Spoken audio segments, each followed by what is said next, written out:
ఇది కేవలం సమాచారంగా మాత్రమే భావించండి. వైద్య నిపుణులను సంప్రదించండి. ప్రెగ్నెన్సీ అనేది చాలా ఒక క్లిష్టమైన ప్రాసెస్, కానీ చాలా ఈజీ. 10 మంది పిల్లల్ని కన్నవాళ్ళని చూస్తుంటాం, ఎలా చేశారు అనిపిస్తుంటుంది వాళ్ళు.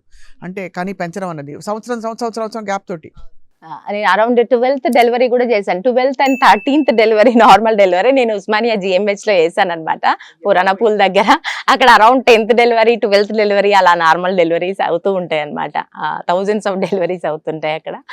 సో మనకి అప్పట్లో ఎందుకు అంత ఈజీగా అయిపోయింది నార్మల్ డెలివరీస్, ఇప్పుడు ఎందుకు ఇంత తేడా కనిపిస్తుంది, నార్మల్ అవ్వడానికి ఎందుకు కష్టం అవుతుంది అని ఆలోచిస్తే మనకి life style changes and food changes. మనం ఏది కూడా మనము అప్పట్లో దంచేవాళ్ళు బియ్యం రావాలని అంటే, ఆ దంచడము లేదు, అన్ని మిక్సీలు గ్రైండర్లు అయిపోయాయి. అంటే వర్క్ తగ్గిపోయింది. మనకి నార్మల్ అవ్వాలన్నా, హెల్దీ ప్రెగ్నెన్సీ అవ్వాలన్నా, ఈజీగా కాంప్లికేషన్స్ లేకుండా డెలివరీ అయిపోవాలంటే మనకి ఉమెన్కి మజిల్ పవర్ కానీ బోన్ పవర్ కానీ బాగుండాలి.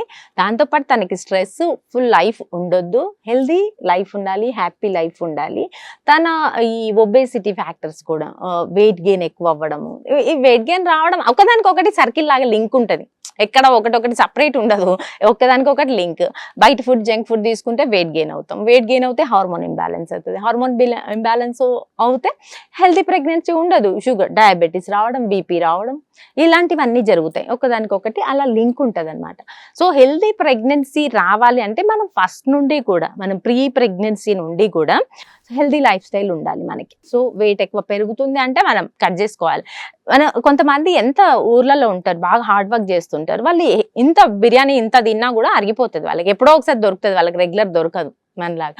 సో అది అరిగించుకుంటారు. మనం ఎంత తిన్నా కూడా దాన్ని అరిగించుకోవాలి, అంటే అంత వర్క్ చేయాలి. మనం ఎన్ని క్యాలరీస్ ఖర్చు పెడుతున్నామో అంతే ఇంటేక్ ఉంటే కనుక వెయిట్ గెయిన్ ఉండదు. వెయిట్ గెయిన్ లేకుండా హెల్తీగా ఉంటే మనకి ప్రెగ్నెన్సీ కూడా హెల్తీగా ఉంటాయి. సో ప్రెగ్నెన్సీ ప్రీ ప్లాన్ నుండి కూడా మనం ఒకసారి థైరాయిడ్ ప్రాబ్లం ఉన్నా కూడా, PCOD ప్రాబ్లం ఉన్నా కూడా, హార్మోన్స్ ప్రాబ్లం ఉన్నా కానీ, ఎలాంటి ప్రాబ్లం ఉన్నా ఒకసారి చెక్ చేసుకోవాలి. అంత హెల్తీగా ఉంది అన్నప్పుడు ప్రీ ప్రెగ్నెన్సీగానే మనము ఒక డాక్టర్ని కన్సల్ట్ అయ్యిగానే, మీకు మామూలుగా గూగుల్ చేసినా కూడా హెల్తీ డైట్ హ్యాబిట్స్ అన్నీ కూడా మనకు వస్తాయి.